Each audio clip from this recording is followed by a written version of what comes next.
গোটা বিশ্ব বিশেষ করে মার্কিন প্রশাসনকে চমকে দিয়েছে উত্তর কোরিয়া। কিম জং উন এবার বিশ্বের সর্বাধুনিক মিসাইল দিয়েছে ইরানকে। ভারত থেকে শুরু করে বিশ্বের বেশ কয়েকটি গণমাধ্যমে এমন খবর প্রকাশ হওয়ার পর রীতিমতো হইচই পড়ে গেছে চলমান যুদ্ধের গতি প্রকৃতি নিয়ে।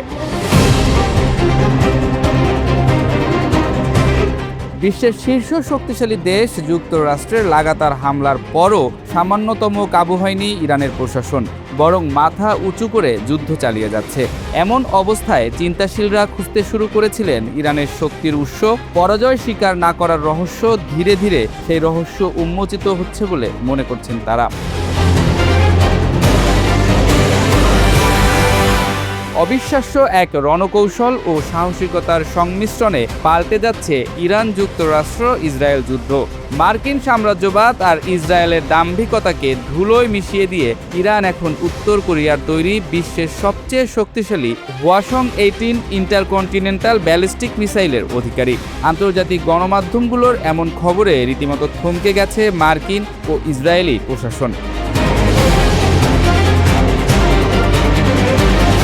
আলোচনার বিষয় হলো এমন এক নজিরবিহীন এবং গোপন সামরিক সহযোগিতার কথা ঘুণাক্ষরেও টের পায়নি বিশ্বের তথাকথিত শ্রেষ্ঠ গোয়েন্দা সংস্থা সিআইএ বা মোসাদ।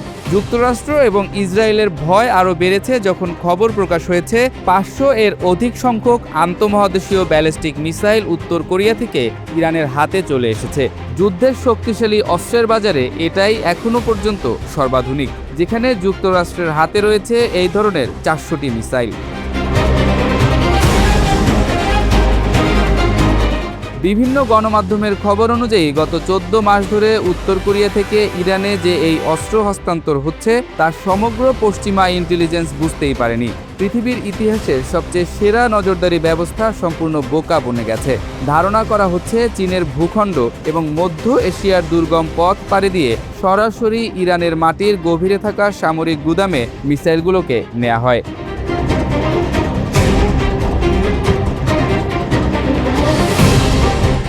মধ্যপ্রাচ্যের ইতিহাসে এত বড় অস্ত্র হস্তান্তর আর ঘটেনি। এই মিসাইলগুলি সারা ইউরোপীয় রাজধানী সহ যুক্তরাষ্ট্রেও আঘাত হানতে সক্ষম। এগুলি চলে সলিড ফুয়েলে, ফলে যে কোনো সময় উৎক্ষেপণের জন্য প্রস্তুত। এই মিসাইল আকাশে ওড়ার মাত্র 1 সেকেন্ড আগে হিট সিগনেচার ছাড়ে বলে শত্রুরা বুঝতে পারার আগেই এগুলি লক্ষ্যভেদে রওনা হয়।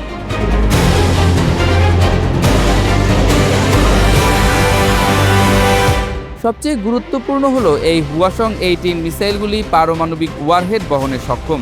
এগুলি রাডার বা জিপিএস বা স্যাটেলাইট দিয়ে পরিচালিত হয় না, পরিচালিত হয় আকাশের নক্ষত্রের অবস্থান দিয়ে। তাই কোনো প্রযুক্তি দিয়ে এগুলিকে শনাক্ত করা বা ইলেকট্রনিকভাবে জ্যাম করা সম্ভব নয়। এর নির্ভুলতার হার 100 থেকে 150 মিটার। খবরটা পাওয়া মাত্র যুক্তরাষ্ট্রের নিরাপত্তা পরিষদ 9 ঘন্টার মিটিংয়ে বসেছিল। মিসাইলগুলি ইতোমধ্যে সারা ইরান জুড়ে মোতায়েন করা হয়েছে বলে জানিয়েছে ইরানের বেসরকারি মুখপাত্র প্রফেসর মারান্দি। পরমাণু হামলার শঙ্কার মুখে এখন ইরানের হাতে রয়েছে পাল্টা আক্রমণের সক্ষমতা।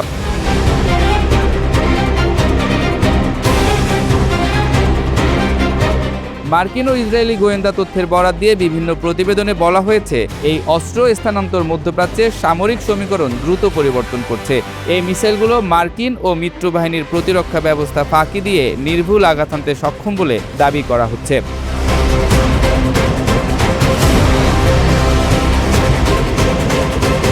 অনেকেই বলছেন ইসরায়েলের আকাশচুম্বী অহংকার এখন কেবলই নীরব কান্নায় পর্যবসিত হতে যাচ্ছে।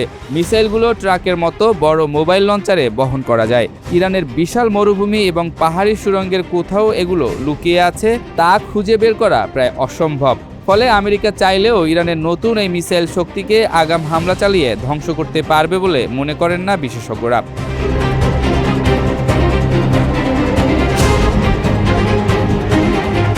মার্কিন এবং ইসরায়েলি বাহিনীর আরও বড় ভয়ের কারণ হলো উত্তর কোরিয়ার এই মিসাইলকে ইসরায়েলের অ্যারো 3 কিংবা আমেরিকার থার্ড মিসাইল ডিফেন্স সিস্টেম আটকাতে সক্ষম নয়। কারণ এর হাইপারসনিক গতি এবং মাঝ আকাশে গতিপথ পরিবর্তনের ক্ষমতা যে কোনো রাডারকে বিভ্রান্ত করে দেয়।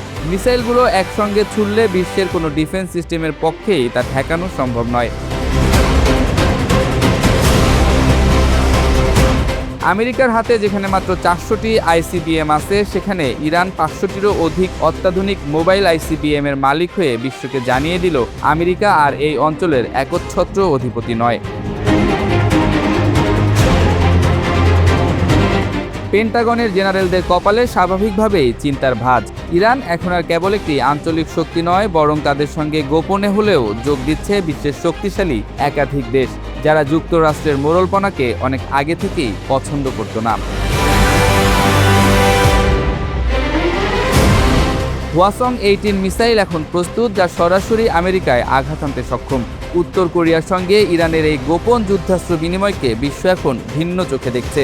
বিশেষ করে ইরানের সঙ্গে এবার যদি রাশিয়া আর চীন যোগ দেয়, তাহলে এই চলমান যুদ্ধ বিশ্বযুদ্ধের দিকে অগ্রসর হতে পারে বলে মনে করছেন বিশ্লেষকরা।